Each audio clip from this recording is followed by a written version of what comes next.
going on, Jerome's? Week 5 of the NFL slate is upon us, and again, entertainment purposes only. Also, it is very, very stupid to pick every single game on the card, but, you know, like I said, a couple jelly beans, entertainment purposes only. We went 7-7-2, friggin' 2 last week, brings us to 32, 29, and 3 on the season. So we're at 52.34%, which is still below the 52.4 break-even mark. So I don't know. We're doing it for the comps or something like that. But 4 teams on bye, so 2 fewer games this week. And diving on in, Thursday Night Football tonight, Tampa Bay Buccaneers, Baker Mayfield and company head into Hotlanta, taking on Kirk Cousins and company.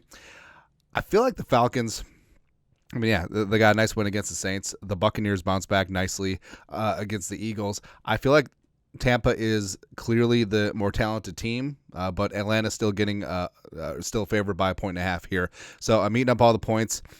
Take a little bit of money line action too, right? I think that short week emotions ran high after that Saints after the Falcons beat the Saints. Buccaneers, they just sort of took care of business, right? And so I think that soup to nuts, the Buccaneers are the better team, and so give me the Bucs in this spot. London. Early, 8:30 kickoff in Central Time, the only time zone that matters. The Jets are getting 2.5 points against the Vikings. Jets off that 10-9 embarrassment against the Broncos. And the Vikings, they had the 28-0 lead against the Packers. Became a near-run thing. Packers almost crept back in. So it's you get all the benefits of a loss, being humbled, getting back to action, kicking the ass without the loss. Vikings are 4-0, wanting some mo, and I believe that the Vikings win. I believe that they cover. I think that this has a chance to get out of hand. I think this could be like a 31-9 type game. I think that the Jets' offensive line is so bad. The Jets' defense can't consistently generate a pass rush, and they can't stop the run. So I'm actually calling. I feel like this is going to be a blowout. I feel like this is going to be bad in a good way for the Vikings heading into the bye at 5-0. No, this is not 2016. Yeah. Slate of the noon games. So the Panthers at the Bears. What is it with the Bears getting all these Garbaggio teams? You had the banged up Rams, and now you get the Panthers. Cool. And the Bears, I don't know what the Bears want to do. Right, so defensively, they've had some moments. Offensively, Caleb Williams been hot and cold. And also, you got the specter of Jaden Daniels looking like a superstar immediately. So that pressure's there. DeAndre Swift got his head out of his ass, which is great.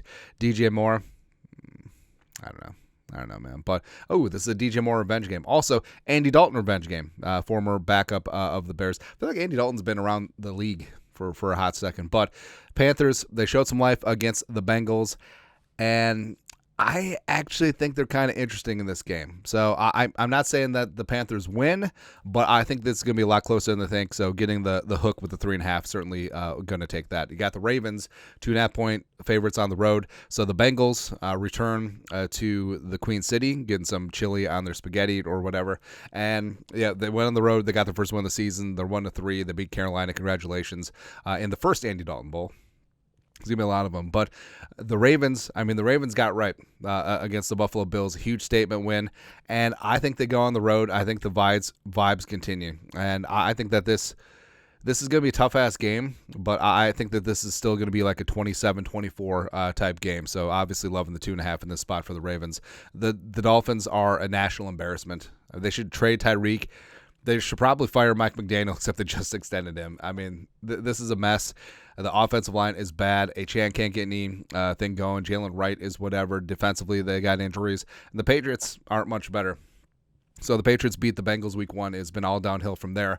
I guess they played the Seahawks pretty tough. But, it was just a dismantling again in San Francisco. The defense has regressed. The offensive line might be the worst in the league, up there with the Jets. And Jabroni Brisket's running for his life back there. Stevenson had like a couple nice games, but has sort of disappeared. But I don't know. Like in division, 2 really terrible teams. At least they're at Gillette. So I think the Patriots do win. But this is going to be stupid. This is going to be like a 13-10 type game. You got the Browns at the Commies.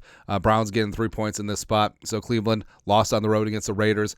The Commies, with that statement, went out in the desert against Arizona. And defensively, they still got a lot of work to do. But Jaden Daniels is a star, man. Completing 81% of his passes. Scary Terry's looking really damn good. And Cliff Kingsbury redemption tour rolls on. I think Washington wins by a touchdown.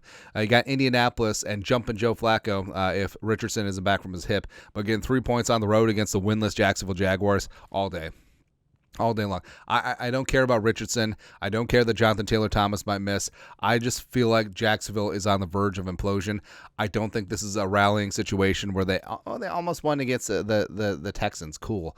But Doug Peterson's throwing his players under the bus. Trevor Lawrence in it. BTJ is at least pretty solid, but yeah, I think that the Colts win outright and obviously taking that 3 here. Last of noon games, you got the Bills licking their wounds after getting the bang thing put on by the Ravens.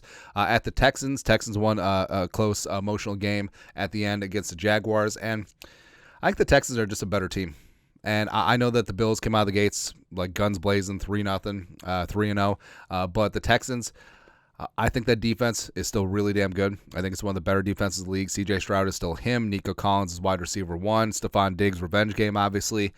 So I think that the Texans get right. Joe Mixon could be back as well. I think the Texans obviously taking the point, and I think they win outright. Well, I mean, I guess it could be a tie, and you can still win with a point. Late slate, 4 games. You got the Raiders getting 3 points at the Broncos. Now, this is a momentum swing of, they're probably getting rid of Devontae Adams. I mean, Devontae Adams didn't even play against the Browns, so it is what it is. But I do think that, potentially having Max Crosby back is huge. Broncos, I think that's overrated, winning on the road against the Jets. I think the elements played a huge element in that, pun intended. Also, the Jets just being bad was a part of it as well. The Broncos are not a good football team. Like, I don't care that they beat the Buccaneers. Buccaneers didn't show up after that win against the Lions. I don't care that they beat the Jets on the road. I just don't think that they're a very good football team. I think that they get exposed, especially if and when Max Crosby does play. So I'm grabbing that 3 points early, and also I think the Raiders win on straight up on the road. You got the Cardinals plus 7.5 on the road against the Niners. I can't quit. I can't quit. I'm riding this. I believe in Kyler and Marvin Harrison Jr. and Drew Petzing train into the ground. You're getting the hook with the 7.5. Is it a backdoor cover situation? Is this a 30-23 type game? Yes, I think it is. Then you got the Packers on the road against the Rams. I mean, could someone get healthy on the Rams? That certainly would be kind of nice. But the Packers, 3.5 here. I actually think that Stafford, just Stafford being Stafford, I think this game's a lot closer than people imagine. I think that the Rams keep it close. The Packers probably win, but in a 27-24 type situation. So I'm going to take the 3.5 with the hook. Got the Giants on the road against Seattle. Seattle's pissed off, and also they should be getting half of their defense back, which is going to be good. The Giants, Malik Neighbors is going to catch some balls, put up some stats, get Spoon and Woolen, but I don't know. Like I think Seattle wins, 27-20 type game. Then you got Sunday Night Football. You got the Cowboys against the Steelers. What was this, Super Bowl from 96 rematch? 95 rematch? Doesn't matter. But the Cowboys, so they're trying to keep this momentum going. And then you have the Steelers who fell to the Colts on the road, but they returned to Heinz Field. I look to get that mojo back. I respect the Steelers defense and the Cowboys. The Cowboys are just really disjointed right now, plus the injuries are piling up. Micah got dinged up. Lawrence is on the IR now, and I think that the Steelers win in this spot. I actually think they win pretty convincingly. I think this is going to be a 24-10 type game. So there we go.